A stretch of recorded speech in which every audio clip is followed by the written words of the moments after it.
ورحمة الله وبركاته. الحمد لله رب العالمين.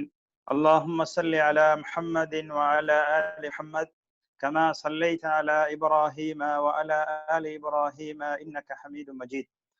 اللهم بارك على محمد وعلى آل محمد كما باركت على إبراهيم وعلى آل إبراهيم إنك حميد مجيد. அன்பார்ந்த இஸ்லாமிய சகோதரர்களே, நாம் இருக்கக்கூடிய இன்றைய தினம் ஹிஜ்ரி 1441 ஷாபான் மாதம் 11ஆம் திகதி. இன்னும் 18 நாட்களில் அல்லது 19 நாட்களில் ரமதானை எதிர்பார்த்து கொண்டிருக்கிறோம். அந்த ரமதானை அடைந்து ரமதானிலே அல்லாஹ் கொடுக்கக்கூடிய எல்லா விதமான பாக்கியங்களை பெற்றுக்கொண்டவர்களாக நம் அனைவர்களையும் அல்லாஹ் ஆக்கி வைப்பானாக. நாம் இருக்கக்கூடிய இந்த ஷாபான் மாதத்திலே ஷாபான் மாதத்துடைய சில சட்ட திட்டங்களை நினைவூட்டலாம் என நினைக்கின்றேன். இதில் 2 விடயங்களாக நான் பிரித்திருக்கின்றேன். ஒன்று, இந்த ரமதான் மாதத்திலே நாம் எதனை செய்ய வேண்டும் என்று வேண்டப்பட்டிருக்கின்றோம். இரண்டாவது, இந்த மாதங்களிலே நாம் எவைகளை செய்யக்கூடாது என்று தவிர்க்கப்பட்டிருக்கின்றோம் என்பதை பற்றி இந்த சொற்ப நேரத்திலே கலந்துரையாடலாம் என நினைக்கின்றேன். இந்த நினைவூட்டல் என்பது நாம் ரமதானுக்கு ஆயத்தமாவதற்கு பயனுள்ளதாக இருக்க வேண்டும் என்று அல்லாஹ்விடத்திலே பிரார்த்தித்தவனாக இமாம் புகாரி ரஹ்மத்துல்லாஹி அலைஹி அவர்கள் அவர்களது கிரந்தத்திலே ஒரு பாடத்தை தலைப்பிட்டிருக்கின்றார்கள். மதா யுகுலா கலாஉ ரமலான், ரமலான் மாதத்திலே விடுபட்ட நோன்பை எப்போது கலா செய்ய வேண்டும் என்று ஒரு பாடத்துக்கு தலைப்பிட்டிருக்கின்றார்கள். புகாரியிலே 1950வது இலக்கத்தை கொண்ட ஹதீஸிலே ஆயிஷா ரலியல்லாஹு அன்ஹா அவர்கள் கூறக்கூடிய செய்தியை ஒரு சஹாபி அறிவிக்கின்றார். ஆயிஷா ரலியல்லாஹு தஆலா அன்ஹா அவர்கள் கூறுகின்றார்கள், ரமலான் மாதத்திலே விடுபட்ட நோன்புகளை ஷாபான் மாதம் வரும் வரை அதை நிறைவேற்றிக் கொள்ள முடியாதவனாக நான் இருக்கின்றேன். நபி அவர்களுக்கு செய்ய வேண்டிய சேவையின் காரணமாக நான் அந்த நோன்பை ஷாபான் வரும் வரை கலா செய்ய முடியாதவனாக இருக்கின்றேன் என்று ஆயிஷா ரலியல்லாஹு அன்ஹா அவர்கள் கூறிய செய்தியை நாம் ஹதீஸ்களிலே காணலாம். எனவே ரமலான் மாதத்திலே விடுபட்ட நோன்பை நாம் எதிர்நோக்கி இருக்கக்கூடிய அடுத்த ரமலான் வருவதற்கு முன்னால் இந்த ஷாபான் மாதத்திலே தான் நாம் இந்த காலத்தை பயன்படுத்தி கலா நோன்புகளை நிறைவேற்றிக் கொள்ள வேண்டும் என்பதை ஆயிஷா ரலியல்லாஹு அன்ஹா அவர்களுடைய இந்த ஹதீஸின் மூலமாக நாம் புரிந்து கொள்ளலாம். எனவே நமது தாய் குலத்தினர்கள், அது மனைவிமார்கள், சகோதரிகள், தாய்மார்கள் மாதவிடாய் காரணமாக அல்லது இன்னொரு காரணமாக நோன்புகளை விட்டிருந்தால் இந்த அரிய சந்தர்ப்பத்தை பயன்படுத்தி ரமலான் வருவதற்கு முன்னால் அந்த நோன்புகளை கலா செய்து கொள்வதற்கு நாம் அவசரப்பட்டு கொள்ள வேண்டும். எனவே நமது சகோதரிகள், தாய்மார்களுக்கு இதனை நாம் அனைவர்களும் நினைவூட்டிக் கொள்வோமாக. அடுத்ததாக இந்த ஷாபான் மாதத்தை பற்றி வரக்கூடிய ஏராளமான ஹதீஸ்களை நாம் பார்ப்போம் என்றால், சிறப்புகள் என்று கூறப்படக்கூடிய ஏராளமான ஹதீஸ்கள் பலகீனமானவைகளாக இருக்கின்றன. முதலாவதாக, இந்த ஷாபான் மாதம் ஏனைய மாதங்களை விட சிறப்புறுகிறதா என்று கேட்டால் ஆம். ஏனைய, அதாவது ரமலான் அல்லாத ஏனைய 11 மாதங்களை விட இந்த ஷாபான் மாதம் சிறப்பு பெறுகிறது. எந்த வகையில் என்றால், அல்லாஹ்வின் தூதர் ஸல்லல்லாஹு அலைஹி வஸல்லம் அன்னவர்கள் இந்த ஷாபான் மாதத்திலே அதிகமாக நோன்பு நோக்கக்கூடியவர்களாக இருந்திருக்கிறார்கள். புகாரியிலே 1969வது இலக்கத்தை கொண்ட ஹதீஸிலே ஆயிஷா ரலியல்லாஹு அன்ஹா அவர்கள் அறிவிக்கின்றார்கள், நபி ஸல்லல்லாஹு அலைஹி வஸல்லம் அன்னவர்கள் இந்த ரமலான் அல்லாத மாதங்களில் ஷாபான் மாதத்திலே அதிகமாக நோன்பு நோக்கக்கூடியவர்களாக இருந்திருக்கிறார்கள். மாதத்தை முழுமையாக நோன்பு நோட்பதென்றால் அது ரமலான் மாதத்தில் மாத்திரம்தான் நபி அவர்கள் முழுமையாக நோற்றிருக்கின்றார்கள். ஆனால் ஷாபான் மாதத்திலே அதிகமான நாட்கள் நோன்பு நோற்றிருக்கின்றார்கள் என்று தனது மனைவி ஆயிஷா ரலியல்லாஹு அன்ஹா அவர்கள் அறிவிக்கின்றார்கள். எனவே இந்த ஷாபான் மாதத்திலே அதிகமான நோன்புகள் நோட்பது ஒரு சுன்னத்தான விடயமாக இருக்கின்றது. மேலும் உசாமா இப்னு ஸைத் ரலியல்லாஹு அன்ஹு அவர்கள் அறிவிக்கக்கூடிய ஒரு செய்தியிலே நபி ஸல்லல்லாஹு அலைஹி வஸல்லம் அன்னவர்கள் இந்த ரமலான் மாதத்திலே அதிகமாக நோன்பு நோக்கக்கூடியவர்களாக இருந்திருக்கிறார்கள் என்ற செய்தியை நபி அவர்களிடத்திலே கேட்ட போது, ஏனைய மாதங்களை விட இந்த மாதங்களிலே நீங்கள் அதிகமாக நோன்பு இருக்கின்றீர்களே, காரணம் என்ன என்று கேட்ட போது நபி அவர்கள் கூறுகின்றார்கள்,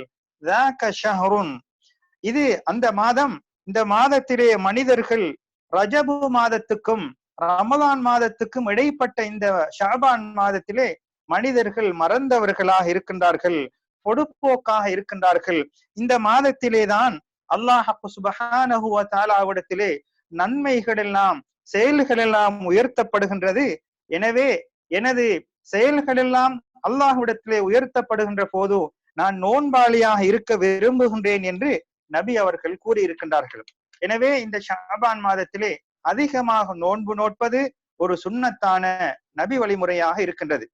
இரண்டாவது, இந்த ஷாபான் மாதத்திலே வரக்கூடிய 15வது நாள், அதாவது மாத நடுப்பகுதியிலே விசேடமாக ஏதும் நோன்பு நோட்க வேண்டுமா என்று கேட்டால், அது சம்பந்தமாக வரக்கூடிய ஹதீஸ்கள் எல்லாம் பலகீனமானதாகத்தான் இருக்கின்றது. எனவே அந்த ஹதீஸ்களை கொண்டு நாம் வாழ்க்கையிலே எடுத்து நடப்பதற்கு முடியாத விடயமாக இருக்கின்றது. ஆனால் ஒவ்வொரு மாதமும் ஐயாமுல் பீர், வெண்மையான நாட்கள் 13, 14, 15, இந்த பிறை 13, 14, 15 நோன்பு நோட்கக்கூடியவர்களாக இருந்திருந்தால் அந்த நாட்களிலே நோன்பு நோட்பதால் எந்த குற்றமும் இல்லை. இந்த ஷாபான் 15வது நாளும் அந்த நாளுக்குத்தான் வருகின்றது. அதனை தவிர்த்து ஷாபானுடைய 15வது நாளுக்கு விசேடமாக நோன்பு நோட்க வேண்டும் என்று எந்த விதமான சஹீஹான ஹதீஸ்களும் வரவில்லை என்பதால் அந்த 15வது நாளை மாத்திரம் குறிப்பிட்டு நோன்பு நோட்பதை தவிர்த்து கொள்ள வேண்டும். மூன்றாவதாக, இந்த ஷாபானுடைய 15வது நாளுடைய இரவுக்கு விசேட சிறப்புகள் இருக்கின்றதா என்று கேட்டாலும் அதற்கென விசேடமான சிறப்புகள் இருப்பதாக எந்த விதமான சஹீஹான ஹதீஸ்களும் வரவில்லை. எனவே அந்த இரவுக்கென்று விசேடமான சிறப்புகள் கிடையாது. ஏனைய இரவுகளை போன்று ஒரு இரவுதான். ரபியுல் அவ்வல் மாத இரவை போன்று ஒரு இரவு, ஜுமாதுல் அவ்வல் மாத இரவை போன்று ஒரு ஏனைய மாதங்களை போன்ற ஒரு இரவை போன்றுதான் அந்த ஷாபானுடைய 15 இரவும் கணிக்கப்படும். நான்காவதாக, இந்த ஷாபான் மாத 15வது நாள் இரவுக்கென்று குறிப்பான ஏதாவது வணக்கங்கள் இருக்கின்றதா என்று பார்த்தால் ஹதீஸ்களிலே தெளிவாக எந்த சஹீஹான ஹதீஸ்களும் குறிப்பான வணக்கங்களை குறிப்பிட்டு வரவில்லை. ஆனால் ஒரு மனிதர் வழக்கமாக இரவிலே நின்று வணங்கக்கூடியவராக இருக்கின்றார். அவருடைய பழக்கம் இரவிலே அதிகமாக நின்று வணங்குவது. அதே போன்று இந்த 15வது இரவும் அவருக்கு நின்று வணங்குவதில் எந்த விதமான தப்பும் தடையும் கிடையாது. அதை தவிர்த்து இந்த 15வது இரவுக்கு மாத்திரம் அந்த இரவை ஹயாத்தாக்க வேண்டும், உயிர்ப்பிக்க வேண்டும் என்று குறிப்பிட்ட சில வணக்கங்களை உருவாக்கி கொள்வது இதை தவிர்க்கப்பட வேண்டிய ஒரு விடயமாக இருக்கின்றது. அதிலும் குறிப்பாக அந்த இரவிலே இந்த எண்ணிக்கையை கொண்ட தொழுகைகளை தொழ வேண்டும் என்று அமுல்படுத்துவது, ஏற்படுத்திக் கொள்வது என்பது முற்று முழுதாக தவிர்க்கப்பட வேண்டிய ஒரு விடயமாக இருக்கின்றது. இவ்வாறு இரவிலே தொழக்கூடிய தொழுகைகளை 3 வகையாக பிரிக்கலாம். ஒன்று, ஒரு மனிதர் எல்லா இரவுகளிலும் நின்று வணங்குகிறார், இந்த ஷாபான் மாதத்துடைய 15வது இரவிலும் நின்று வணங்குகிறார் என்றால் அது அவருடைய வழக்கமான ஒரு வணக்கம், அதில் தப்பேதும் கிடையாது. இரண்டாவது, இந்த 15வது இரவை மாத்திரம் குறிப்பிட்டு ஒரு வணக்கத்தை ஏற்படுத்திக் கொள்வாராக இருந்தால் அது மார்க்கத்திலே புதிதாக உருவாக்கப்பட்ட ஒரு விடயம் என்று அதனை தவிர்த்துக் கொள்ள வேண்டும். மூன்றாவதாக, இந்த இரவிலே குறிப்பிட்ட எண்ணிக்கையை கொண்ட தொழுகைகளை ஒருவர் தொழுவார் என்றால் அது மிகவும் பாரதூரமான, மார்க்கத்திலே இல்லாத ஒரு புதிய விடயத்தை உருவாக்கியதாக கருதப்படும். எனவே அவைகளை தவிர்த்துக் கொள்ள வேண்டும். 5வது விடயமாக, இந்த ஷாபான் மாத 15வது இரவிலே நமது கதா, அதாவது ஒரு மனிதனுக்கு ஏற்படக்கூடிய அந்த அல்லாஹுடைய நிர்ணயம் செய்யப்பட்ட விடயங்கள் எல்லாம் எழுதப்படுகின்றனவா, நிர்ணயிக்கப்படுகின்றனவா என்று கேட்டால் அது இந்த ஷாபான் மாத 15வது இரவில் கிடையாது. மாறாக லைலத்துல் கத்ர் என்ற இரவிலேதான் இந்த நிர்ணயங்கள் எல்லாம் நிர்ணயிக்கப்படுவதாக குர்ஆன் கூறுகின்றது. அல்லாஹ் சுப்ஹானஹு வ தஆலா அல் குர்ஆனிலே குறிப்பிடுகின்ற போது இன்னா அன்ஸல்னாஹு ஃபீ லைலத்தில் கத்ர், நாம் அல் குர்ஆனை லைலத்துல் கத்ர் என்ற இரவிலே இறக்கி வைத்தோம். வமா அதுராக மா லைலத்துல் கத்ர், லைலத்துல் கத்ர் என்றால் என்ன என்று உங்களுக்கு அறிவித்து தந்தது என்று கேட்டுவிட்டு அல்லாஹ் கூறுகின்றான், அந்த இரவு கைரும் மின் அல்ஃபி ஷஹர், 1000 மாதங்களை விட சிறப்புக்குரிய இரவு என்று கூறுகின்றான். எனவே 1000 மாதங்களை விட சிறப்புக்குரிய அந்த இரவு ரமலான் மாதத்தினால் இருக்கின்றது என்பதை இந்த திருக்குர்ஆன் வசனம் மூலமாக புரிந்து கொள்ளலாம். இன்னும் ஒரு திருக்குர்ஆன் வசனத்தில் அல்லாஹ் ஷஹரு ரமலான் அல்லதி உன்சில ஃபீஹில் குர்ஆன், ரமலான் மாதத்தை பற்றி கூறுகின்ற போது அந்த மாதத்தில் தான் அல் குர்ஆன் இறக்கப்பட்டது என்று கூறுகின்றான். எனவே இந்த லைலத்துல் கத்ர் அந்த நிர்ணயம் செய்யப்படக்கூடிய அந்த இரவு அந்த ரமலான் மாதத்திலே தான் வருகின்றது என்பதை இந்த குர்ஆன் வசனங்கள் மூலமாக நாம் தெரிந்து கொள்ளலாம். எனவே அந்த நிர்ணயம் என்பதும் இந்த ஷாபானுடைய 15வது இரவிலே இல்லை என்பதை நாம் புரிந்து கொள்ளலாம். இந்த ஷாபானுடைய 15வது இரவிலே சில நிர்ணயங்களை நாம் தன்னகத்தை எடுத்துக்கொள்ள வேண்டும் என்பதற்காக சில தவிர்க்கப்பட வேண்டிய வணக்கங்களை மக்கள் செய்கின்றார்கள். உதாரணமாக மகரிப் தொழுகைக்கு பின்னால் 3 யாசீன்களை ஓதி ஒவ்வொரு யாசீன்களுக்கு பின்னாலும் ஒவ்வொரு வேண்டுதல்களை அல்லாஹ்விடத்திலே கேட்கக்கூடியவர்களாக மக்கள் இருக்கின்றார்கள். எனவே இவைகள் எல்லாம் தவிர்க்கப்பட வேண்டிய நபி வழியில் இல்லாத ஒரு விடயங்களாக இருக்கின்றன. 6வதாக இந்த ஷாபான் மாத 15வது இரவிலே விசேடமாக உணவுகளை தயார் செய்து அவைகளை ஏழைகளுக்கு விநியோகம் செய்வது. இது எனது தாய்க்கான உணவு, அல்லது எனது தந்தைக்கான உணவு, அல்லது எங்களது பெற்றோர்களுக்கான உணவு என்று பெயர் வைத்து விநியோகம் செய்வதென்பதும் இஸ்லாத்தில் இல்லாத ஒரு முறையாக இருக்கின்றது. சில ஊர்களிலே ரொட்டுகளை செய்து வாழைப்பழங்களை செய்து இவைகளை மக்களுக்கு விநியோகம் செய்யக்கூடிய காட்சிகளை பார்த்து வருகின்றோம். இவைகளெல்லாம் இந்த ஷாபான் மாதத்திலே நாம் கட்டாயமாக தவிர்ந்து கொள்ள வேண்டிய விடயங்களாக இருக்கின்றது. அடுத்ததாக நாம் ஏன் இந்த விடயங்களை தவிர்ந்து கொள்ள வேண்டும் என்று பார்ப்போம் என்றால், இமாம் அப்துல் அசீஸ் பின் பாஸ் ரஹ்மத்துல்லாஹி அலைஹி அவர்கள் இவைகளை பற்றி கூறுகின்ற போது, நாம் இந்த தவிர்க்கப்பட வேண்டிய விடயங்களை நாம் செய்வோம் என்றால் பல இக்கட்டான அபாயகரமான விடயங்களை நாம் செய்தவர்களாக கணிக்கப்படுவோம். நபி அவர்கள் கூறுகின்றார்கள், குல்லு பித்அத்தின் வலாலா, மார்க்கத்திலே உருவாக்கப்பட்ட அனைத்து புதிய செயல்களும் வழிகேடு என்று கூறுகின்றார்கள். அந்த வகையிலே முதலாவதாக நாம் எச்சரிக்கையுடன் தவிர்ந்து கொள்ள வேண்டிய விடயம், ஒரு மனிதர் மார்க்கத்திலே இல்லாத நூதன விடயங்களை செய்வார் என்றால் அல் குர்ஆனிலே வரக்கூடிய அல்யௌம அக்மல்து லக்கும் தீனக்கும், இன்றைய தினத்திலே நாம் உங்களுக்கு மார்க்கத்தை முழுமைப்படுத்தி விட்டோம் என்ற அந்த சூரா மாயிதாவில் வரக்கூடிய அந்த வசனத்தை புறக்கணிப்பதாக வரும். இரண்டாவது நாம் எச்சரிக்கையுடன் தவிர்ந்து கொள்ள வேண்டிய காரணம், நாம் மார்க்கத்திலே புதிய விடயங்களை நாம் உருவாக்குவோம் என்றால் அல்லாஹ்வையும் ரசூலையும் முந்திக் கொண்டவர்களாக, மார்க்கத்திலே புதிதாக ஒரு வணக்கத்தை ஏற்படுத்தியவர்களாக நாம் கருதப்படுவோம். அல்லாஹ் பாதுகாக்க வேண்டும். மூன்றாவதாக நாம் எச்சரிக்கையுடன் தவிர்ந்து கொள்ள வேண்டும் காரணம், ஒரு மனிதர் மார்க்கத்திலே இல்லாத ஒரு விடயத்தை உருவாக்குவார் என்றால் சட்டம் இயற்றக்கூடியவன் அல்லாஹுடன் ஒரு பங்குதாரராக இவரும் கணிக்கப்படுவார். நான்காவதாக, ஒரு மனிதர் மார்க்கத்திலே புதிய விடயங்களை உருவாக்குவார் என்றால், ஒன்று நபி ஸல்லல்லாஹு அலைஹி வஸல்லம் அன்னவர்கள் இந்த நல்ல செயலை தெரியாதவர்களாக இருந்திருக்கிறார்கள் என்று சொல்ல வேண்டும், அல்லது நபி அவர்களுக்கு தெரிந்தும் எங்களுக்கு அறிமுகப்படுத்தாமல் மறைத்து விட்டார்கள் என்று கூற வேண்டும். இந்த 2 விதங்களும் 2 வகைகளும் தவிர்க்கப்பட வேண்டிய விடயங்களாக இருக்கிறது. நான்காவதாக நாம் எச்சரிக்கையுடன் தவிர்ந்து கொள்ள வேண்டிய செய்திதான், ஒரு மனிதர் மார்க்கத்திலே இல்லாத ஒன்றை அறிமுகம் செய்வார் என்றால் மார்க்கத்திலே இல்லாத பல விடயங்களை மனிதர்களுக்கு சட்டமாக மார்க்கமாக அதிகப்படுத்திய ஒரு நிலை அவருக்கு ஏற்படும். எனவே இது வாழ்க்கையில் சொல்லாலும் செயலாலும் அல்லாஹுடைய மார்க்கத்திலே இல்லாததை உருவாக்கிய பாவத்துக்கு தண்டனைக்குரியதாக மாற்றிவிடும். அல்லாஹ் பாதுகாக்க வேண்டும். ஆறாவது நாம் எச்சரிக்கையுடன் தவிர்த்து கொள்ள வேண்டிய விடயம்தான், ஒரு மனிதர் மார்க்கத்திலே இல்லாத விடயங்களை அறிமுகம் செய்வார் என்றால் அந்த இஸ்லாமிய சமூகத்துக்கு மத்தியிலே பல பிளவுகளையும் குழப்பங்களையும் ஏற்படுத்தக்கூடியவராக மாறிவிடுவார்.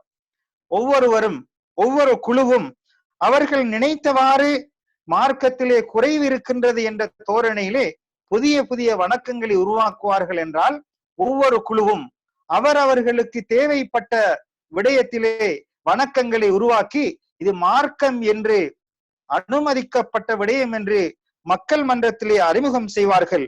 இது அல்லாஹ்வையும் அவனது தூதரையும் குறை காணக்கூடிய விடயமாக இருக்கின்றது. எனவே இவைகளையும் தவிர்த்து கொள்ள வேண்டும்.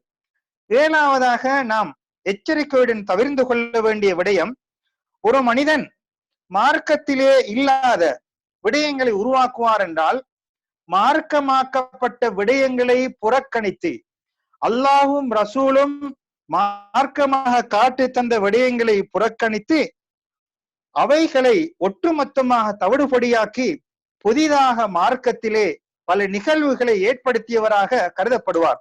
எனவே இவ்வாறாக ஒட்டுமொத்தமாக எல்லா விதமான தவிர்க்கப்பட வேண்டிய விடயங்களையும் அல்லாஹ்வை அஞ்சி இந்த மாதத்திலே தவிர்த்து கொள்வதற்கு நாம் எல்லாம் முயற்சிக்க வேண்டும்.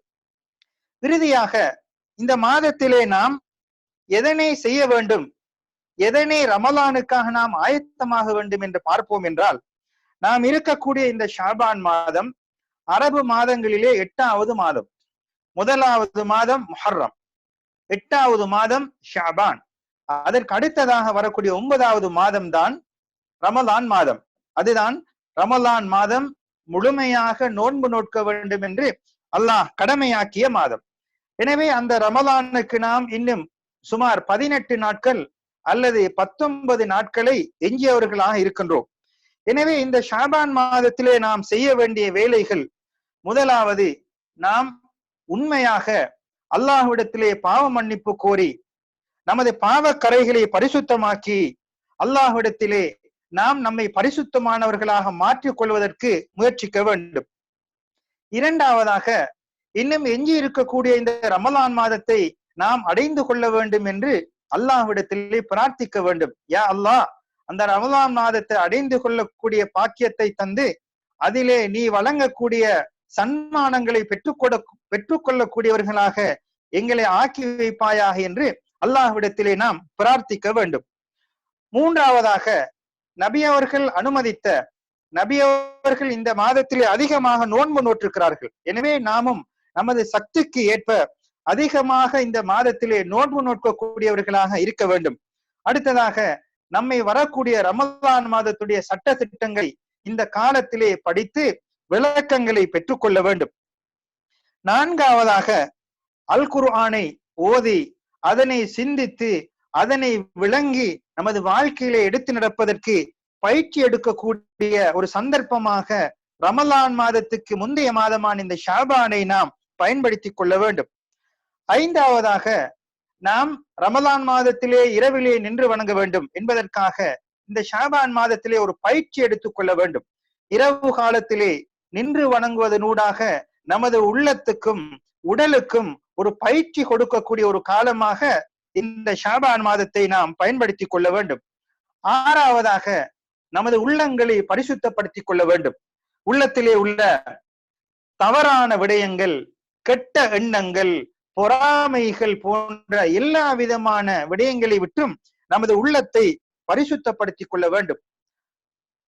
ஏழாவதாக நமது நாவை நாம் பாவமான விடயங்களை விட்டும் பக்குவமாக நல்ல விடயங்களைத்தான் பேச வேண்டும், நல்ல விடயங்களைத்தான் சொல்ல வேண்டும், அல் குர்ஆன் திக்ர் போன்றவைகளை செய்ய வேண்டும் என்று நமது நாவை நன்மையின்பால் பழக்கப்படுத்திக் கொள்ள வேண்டும். எட்டாவதாக நாம் அடைய இருக்கின்ற அந்த ரமலான் மாதத்திலே நாமும் நமது குடும்பத்தினர்களும் ஈமானிய சூழலிலே, இறை விசுவாச சூழலிலே வாழ வேண்டும் என்பதற்காக நமது உறவுகளை, குடும்பத்தினர்களை அந்த ஈமானிய சூழலுக்கு பழக்கப்படுத்தக்கூடியவர்களாக இருக்க வேண்டும்.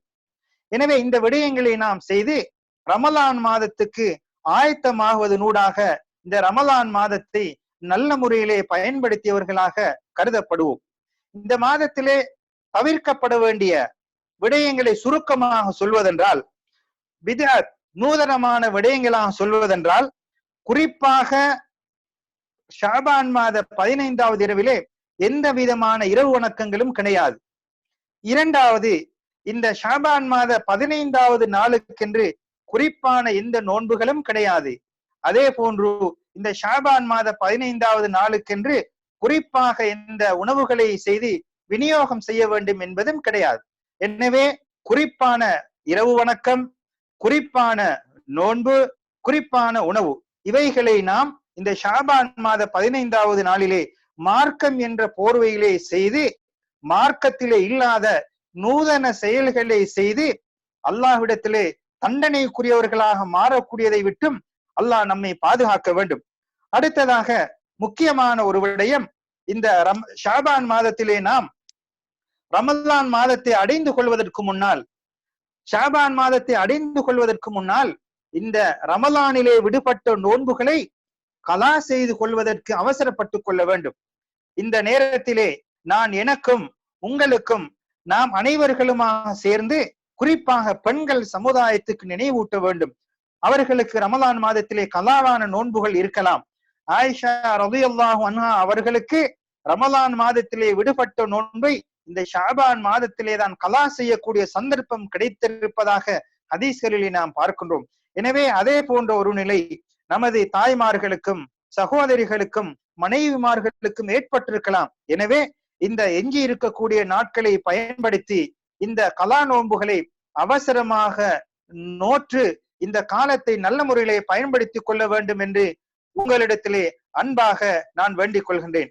எனவே வல்லவன் அல்லாஹ் நாம் அடைந்திருக்கக்கூடிய இந்த ஷாபான் மாதத்திலே என்னென்ன சுன்னத்தான நபி காட்டிய முறைகள் இருக்கின்றதோ அவைகளை பின்பற்றி, எவைகளெல்லாம் பித்அத் என்று தவிர்க்கப்பட வேண்டும் என்று இருக்கின்றதோ அவைகளை எல்லாம் தவிர்ந்து கொண்டு எஞ்சி இருக்கக்கூடிய நாட்களை ரமலானுக்கு ஆயத்தமாக கூடியவர்களாகவும், ரமலான் மாதத்தை அடைந்து அந்த ரமலான் மாதத்திலே நோன்புகள் நோற்று இரவுகளிலே நின்று வணங்கி அல்லாஹுடைய சன்மானங்களை பெற்று அவனுடைய நல்லடியார்களாக இறையன்பை பெற்றவர்களாக நம் அனைவர்களையும் அல்லாஹ் ஆக்கியருள் புரிவானாக.